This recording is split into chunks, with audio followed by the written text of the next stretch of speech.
The Coaching Club American Oaks, an iconic 3-year-old filly race, now a 1.125 miles at Saratoga. And this year, it's going to be a 6-filly showdown with legacies like Ruffian and Songbird coming from the CCA Oaks. Will we see another great filly coming from this year's race? How will you choose your winner? Facts and figures are going to give you the winning edge. I give you the stats, you make the picks. Hi, it's Maura from Trifecta and a little bit extra. And today we're going to go through all 6 runners of the Coaching Club of America Oaks at Saratoga. But first, I just want to remind you, horse betting is not legal in every state. So if you're betting, make sure it's legal. Now, I have to tell you, the CCA Oaks is one of my most favorite races, and this is why. In 2020, I was part of WinStar Stablemates, and we had Paris Lights and Crystal Ball in the CCA Oaks, and what a thrill that race was. During the race, I was like this. I kept my eyes closed. My neighbor kept saying, "Maura, look up at the screen, you guys are winning," and I couldn't do it. Paris Lights came in first, Crystal Ball came in second.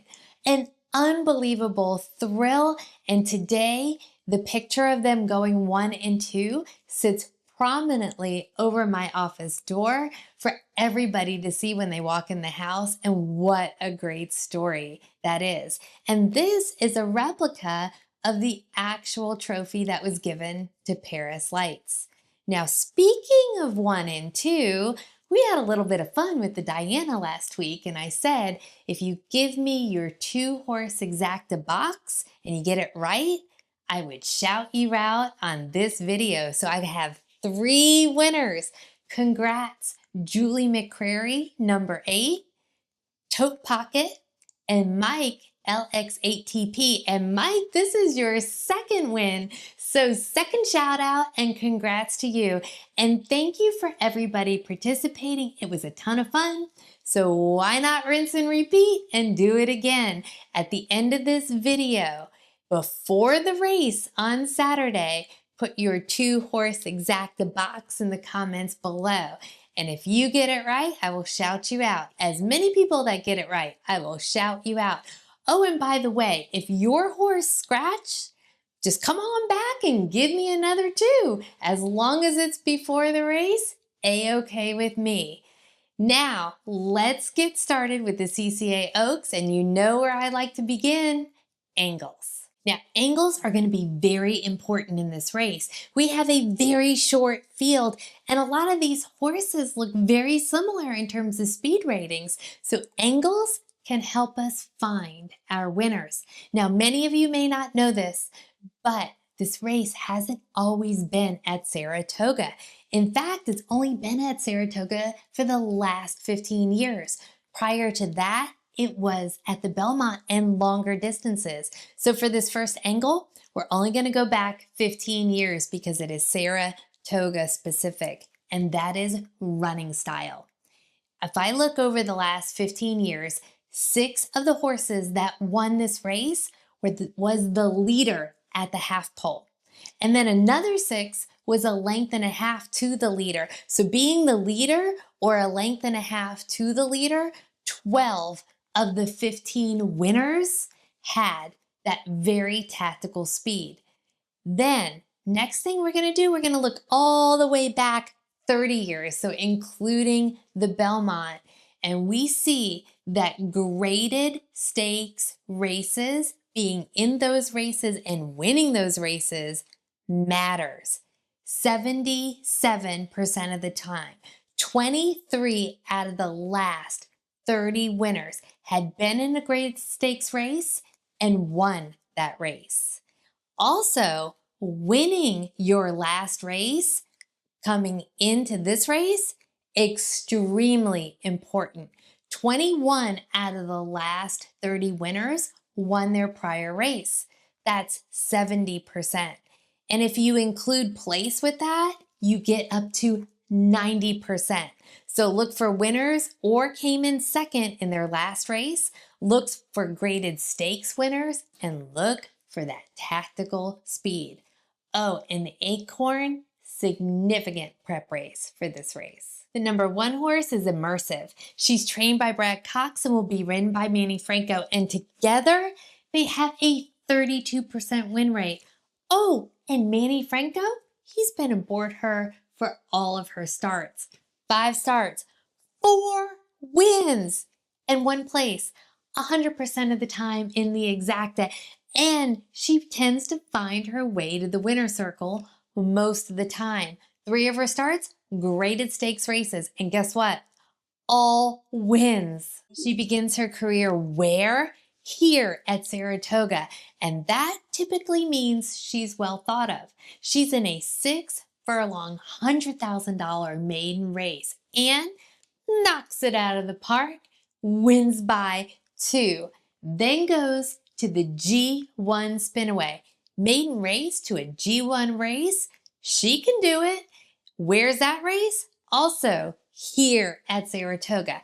7 furlongs on a muddy track, and again, a winner by a length and a quarter. Then in October, she goes to Keeneland to the G1 Darley Alcibiades, a mile and a 16th. She's in post position 8. Gates open. She quickly gets up to the lead. She's stalking in 3rd. It is a swift pace, 23 and change, 46 and change. Around the turn, she makes a move. She gets to the lead. Now, Quick Kick is coming at her, but she holds it and she wins with an 80 buyer. That win punches her ticket to the Breeders Cup Juvenile Fillies race, a mile and a 16th at Del Mar. And who does she meet up with in that race? The number 3 in this race, Scottish Lassie, and the number 6, Cara. Now, gates open. Again, she quickly gets up to the start. She's stalking in 4th. She's near the rail. Now, you thought the Alcibiades pace was hot? This is blazing hot. 22 and change for the first quarter. Under 45 for the first half. Now, Scottish Lassie, she's up in that lead pack, but Immersive, she takes aim going around that turn, and bam, she wins by 4.5 lengths and earns an 84 buyer. After her 2-year-old campaign, she had to take off 225 days due to bone bruising. Her 3-year-old campaign begins in the Monomoy Girl Stakes, a mile and a 16th at Churchill Downs, and here she meets up with another rival in today's race, Take Charge Milady. Again, gates open, she gets over to the rail. She has to duel Take Charge Milady through the whole race. Now, she stayed on or near the rail, but Take Charge Milady got the edge, and she only lost by a neck, but earned an 85 buyer. Now, if we look at her compared to the angles, she's got the graded 1 form, 3 G1 wins. She came in 2nd in her last race, and she has that tactical speed. She clicks off every angles. Speed, class, and oh, by the way, a bullet workout going into this race, 59 and change for 5 furlongs, major contender. The number 2 horse is Sweet Seraphine, trained by Cherie Devaux. She'll be ridden by Jose Ortiz, and together they have a 25% win rate. Now, this is one of the more lightly raced horses of the race with only 3 starts, but she's got 2 wins and 1 show. She is a $900,000 purchase by Quality Road out of a Bernardini mare. Why is that important? Quality Road is an incredible sire of dirt routers. In fact, he gave us Abel Tasman, who won this race, and multiple other grade 1 winners, including Dunbar Road. So she has this incredible pedigree, and you'll want to pay attention to her. But how has she done on the track? She only had 1 start in her 2-year-old campaign. That was a $71,000 maiden race going 6 furlongs at Ellis Park. Now, she came in 3rd, but she was defeated by 2 very strong fillies. One was Echo Sound, who recently just won the Miss Preakness and the Victory Ride Stakes, and Effervescence, who came in third in the 8 belts. We don't see her until May of 2025. She shows up in a $120,000 maiden race at Churchill Downs going a mile. Now there, she lays off the pace. She cuts a corner. She splits foes. She spars with another horse, and she wins by a nose in a 74 buyer. The last time we saw her was the Wilton Stakes, going a mile at Belmont at Aqueduct. Now she's a 6-5 favorite that day, coming out of post position 6. Gates open, she stumbles, but she recovers quickly. She's racing in the back of the pack. Now that pace was super hot, 23 and change, under 45 for the half. Dry Powder, who's also in this race, the number 5 in this race, is up in that lead pack. But going around the turn, who has momentum? Sweet Seraphine. She just comes rolling. Her and Dry Powder are nose to nose. Photo finish. And she gets the win in an 82 buyer. Now her 82 buyer does put her in contention, and trust me, she's got a ton of upside with only 3 starts. And her pedigree suggests she can go this distance. But if I look at the other angles, I'm not seeing that graded stakes win, and I'm not seeing the tactical speed. Super talented, and I would keep an eye on her. But for me personally, I like a couple others more in this race. Now, if you're finding this information useful, make sure you hit like and hit subscribe. I'm doing 1 race a week for Saratoga. Never miss out on my horse racing coverage. The number 3 horse is Scottish Lassie, trained by Jorge Abreu and be ridden by Joel Rosario. Now she's had 5 starts, 1 win, and 3 shows. She's had 3 G1 entries, and she won one of those races as a 2-year-old, the G1 Frisette, going a mile at Belmont at Aqueduct. Now that was an impressive race. She was bumped at the break. She got in a stalking position in 3rd. Around the turn, she makes a move and wins, but wins by a whopping 9 lengths and a 90 buyer. Her next stop is the G1 Breeders Cup Filly Juvenile Race, a mile and a 16th at Del Mar, and there she met up with the number 1 horse in this race, Immersive, and the number 6 horse, Cara. Now she is coming from post position 10, the most outer post. When the gates open, she tries to get to that lead pack, but she's got to go really wide. The pace was super hot, 22 and change, 45 and change, and she's holding her own right on the outside of Immersive. But she made a move before Immersive did, going around that final turn, and when it came down the stretch, she just flattened out and finished 4th with a 73 buyer. She rests for 181 days, then goes to an $88,000 allowance race at Belmont at Aqueduct going a mile. And here she meets up with the number 5 horse in this race, Dry Powder. Now her and Dry Powder, they are going at it through the whole race, around the turn, down the stretch. They are just dueling, but unfortunately they both got caught, and she finishes 3rd with a 77 buyer. Her last stop was one of the more significant prep races for this race, the G1 Acorn. Where? Here at Saratoga. And what distance? This distance. That day, it was a very sloppy track, and she was coming out of post position 1. She also met up with the number 6 horse in this race, Cara. Now, she and Cara had very early speed, and Scottish Lassie was like in 3rd stalking position, but Cara on the lead, extremely dangerous. And Scottish Lassie came in 3rd with an 89 buyer. Now her buyers are some of the best that we're seeing in this race, but I have to say, when I look at the angles, she doesn't have a winner or place in the last race, and sometimes she's tactical and sometimes she's not. She does have that graded stakes win, so very talented filly, But for me, I'll be looking elsewhere for my win contender.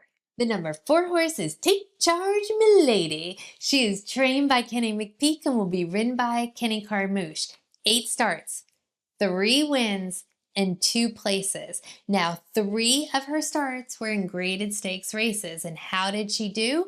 Her best finish was a second in a G1 race. She was a maiden until she was 3. Now in January at Oaklawn, she was in a $110,000 mile maiden race on a muddy track, and she won by 4 lengths. She followed that up with a $300,000 stakes race win, going a mile and a 16th at Oaklawn, and wins by 5 lengths. She gets her first graded stakes entry in the G3 Honeybee, a mile and a 16th at Oaklawn, 13 horse field, and somehow she is in the back encountering traffic. She finishes a disappointing 10th with a 35 buyer. Ouch. In April, she tries to redeem herself. She goes to the G1 Ashland, a mile and a 16th at Keeneland, and here she meets up with the number 6 horse, Cara. Now she drops back. She is on the rail. She rides the rail for the entire race. Cara is speeding home to the winner's circle, but Take Charge Milady took charge of that rail, rode it all the way up to second with an 86 buyer. Then comes the race of all races for 3-year-old fillies, and that is the Kentucky Oaks.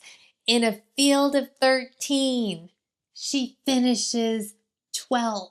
She got brushed by another horse coming out of the gate and got smushed into an inner foe, and she just lacked any speed and finishes 12th with a 58 buyer. Just draw a line through that race because she is back in action in the Monomoy Girl Stakes, a mile and a 16th at Churchill Downs. And guess who she duels around that track? Immersive, the number 1 horse in this race. Immersive, the one who had 4 consecutive wins, including the Breeders Cup Juvenile Fillies. Now, they were going at it, and guess who won? Take Charge Milady. She took charge, she won, and earned that win with serious heart. Now we want to see the same Take Charge Milady that we saw in the Ashland and the Monomoy Girl Stakes. But with the angles, she's only clicking one of the boxes, and that was a last time win. She doesn't have that graded stakes form, and she really doesn't have that tactical speed. And also, remember, she was bested by Cara, and she also had that great rail trip in that race. The number 5 horse is Dry Powder. Trained by Chad Summers, she'll be ridden by Jose Lexcano. Now, this is a $525,000 purchase by Gunrunner, another lightly raced horse. 3 starts, 1 win and 2 places, and what that means is 100% of the time in the exacta. She begins her career as a 3-year-old. In March at Gulfstream, she's in a 6 furlong, $94,000 main race, and there she is a co-favorite with Practical Love. Now, her and Practical Love were dueling it out during that race, and she actually fell back a bit, and she dueled back and showed her fighting spirit. She fought tooth and nail for that win and gets the win with a 76 buyer. She then goes to a mile allowance race, Belmont at Aqueduct, and meets up with the number 3 horse in this race, Scottish Lassie. Again, showing that incredible competitive spirit. She is dueling nose to nose with Scottish Lassie the whole way. Unfortunately, they were both bested by another foe, and Dry Powder comes in second with an 80 buyer. Then she meets up with Sweet Seraphine, the number 2 horse in this race, in the Wilton Stakes, also bet Belmont at Aqueduct, going a mile. Now, super hot pace in that race, and she was part of that lead pack. She got a nose out in front, but Sweet Seraphine, she was coming. She had that momentum, and it was a photo finish, and Sweet Seraphine got the win. Dry Powder comes in second with an 81 buyer. She's a lightly raced horse with a lot of upside. She will need to improve her speed, but hey, with only 3 starts, she could do that. And also, she has a ton of heart. She's a competitor, and I love that about her. And when I look at the angles, she's clicking off 2 of the angles. She has the place in the last race, and she has the right running style. The only thing I don't like, she doesn't have the graded stakes form. Will she be able to take on Cara and also Immersive? And also, can she get the extra distance? The number 6 horse is Cara. Trained by Mark Casse, she'll be ridden by Dylan Davis. This is the most experienced horse in the field. 11 starts, 5 wins, and 2 places. Also, 6 graded stakes races starts. Super classy with 3 wins and 1 place. After winning her maiden race, where? Here at Saratoga. Oh, and by the way, she didn't just win that race. She won by, boom, 8 lengths. She then goes to the G3 Pocahontas at Churchill Downs, a mile race, wins that race.